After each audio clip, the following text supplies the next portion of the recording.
magos e magas, eu sou o Dan e sejam bem-vindos a Nishon. Hoje, finalmente seguindo com os vídeos de Black Clover aqui no canal, dessa vez a gente vai falar sobre o capítulo 354 do mangá, porém agora a gente já tem acesso ao capítulo completo e oficial. Então agora que possuímos o capítulo completo, vamos falar sobre todos os acontecimentos detalhadamente. Como sempre, eu já conto muito com o seu apoio pra deixar o likezão. Se eu gostei, é muito importante e super vai ajudar o canal. Eu também espero muito que você possa se inscrever se ainda for novo por aqui. E agora sim, sem mais delongas, bora pro vídeo!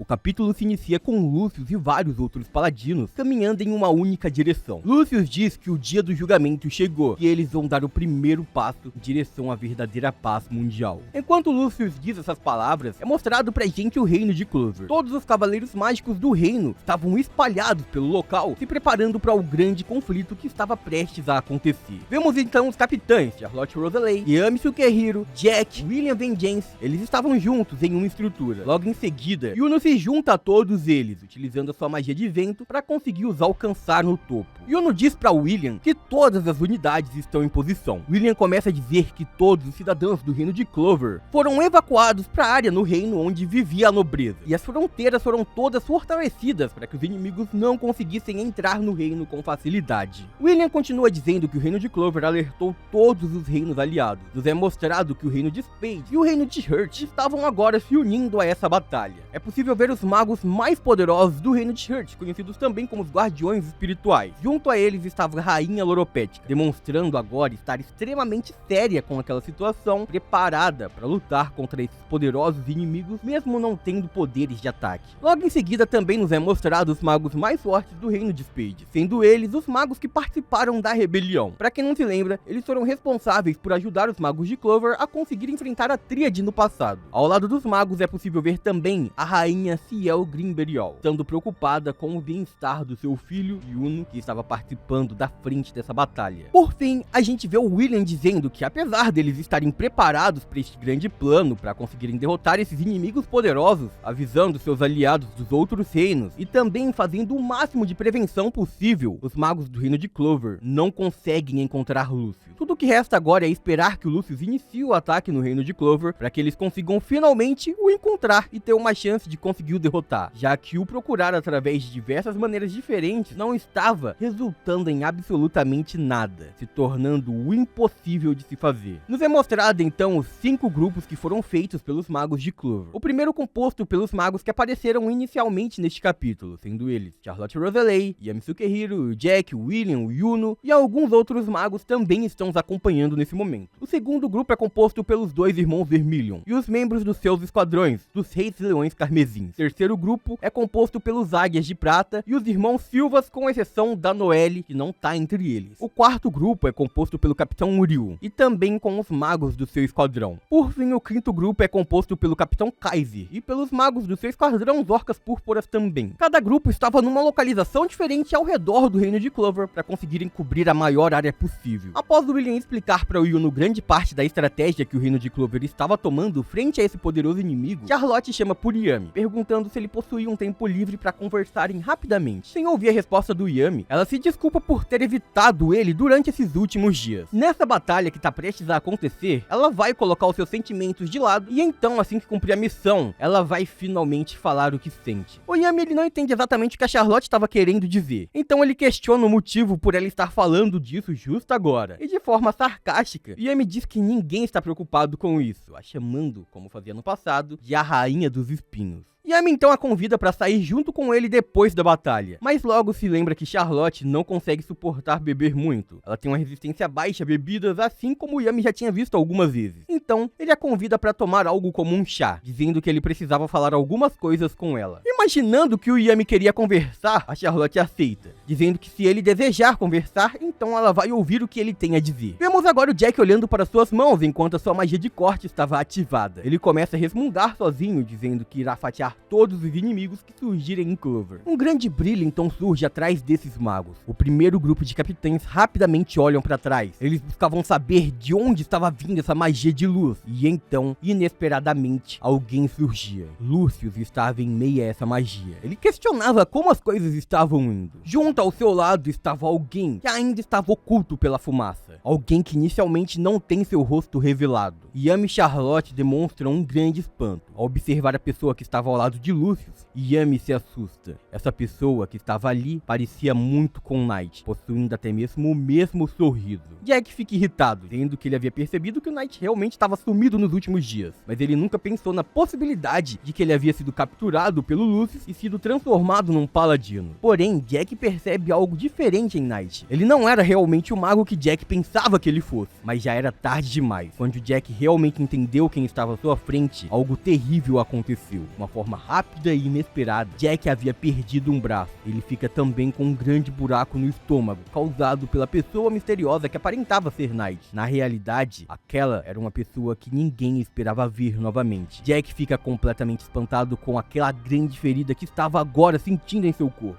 Ele era incapaz de fazer qualquer coisa contra aquele poderoso inimigo. Até mesmo as suas lâminas agora estavam quebradas. Seu poder estava desfragmentado e aparentava apenas ser alguns fragmentos de vidro quebrado. É-nos mostrado essa pessoa em sua transformação paladina. Ela estava parada de costas para Jack, estando com sua transformação demoníaca purificada, possuindo 2 pares de asas e chifres semelhantes ao dos demônios Lucifugos, ou melhor, demônio Astaroth. Jack entende o que acabou de acontecer. Essa magia usada pelo seu inimigo é a magia de luz, e o Jack conhecia alguém que sim, e parecia com Knight, e sim, possuía esse poder mágico. Era uma pessoa do seu passado. Yami, com um olhar nervoso e espantado ao mesmo tempo, entende quem era aquela pessoa. Seu antigo amigo Morgan, o irmão gêmeo de Knight que perdeu a vida muito tempo atrás. A raiva que Yami sentia nesse momento estava visível. Ele estava extremamente irritado com o fato de Lucius ter trazido de volta à vida seu amigo Morgan. E Morgan, com um olhar um tanto quanto sarcástico e sereno, olha para Yami e o cumprimenta, dizendo olá, e logo em seguida diz que faz muito tempo desde que eles se viram pela última vez. A cena muda para uma outra parte do reino de Clover. Vemos agora o segundo grupo composto por Mereoleona, Fuegoleon, juntamente com seu esquadrão, o Reis Leões Carmesins. Eles estavam confrontando um antigo inimigo, mas que agora estava diferente de antes. O cientista Morris, do reino de Diamond. Ele estava na frente deles em sua forma demoníaca purificada. Ele diz que aqueles atingidos por suas mãos terão sortes, e isso porque vão renascer. Os magos do reino de Clover poderão se tornar o pilar para a evolução da magia. E Mereoleona, com um olhar de empolgação, diz que mesmo ele não sendo um dos astros principais, ela estava empolgada e não se importava com isso. Em outra parte do reino de Clover, a gente vê o grupo composto pelo trio de irmãos Silvas, Nozel, Nebra e Solid, junto aos seus esquadrões, junto aos membros do seu esquadrão. Os irmãos mostram um olhar extremamente assustados e espantados ao se depararem com o inimigo que estava diante dele. Nos é mostrado uma mulher, e ela era muito parecida com a Noelle, porém, ela era mais velha e estava portando uma armadura de aço, além de estar com a sua forma demoníaca purificada, sua forma paladina, possuindo chifres e outros detalhes, assim como os outros paladinos possuem. Essa pessoa diz que nunca pensou que iria encontrá-los e confrontá-los dessa forma. Os irmãos reconhecem rapidamente essa paladina que estava diante de seus olhos, sendo ela Acier Silva, a mãe deles que havia perdido a vida muito tempo atrás. A cena muda para o céu do reino de Clover. Raios de luz começam a romper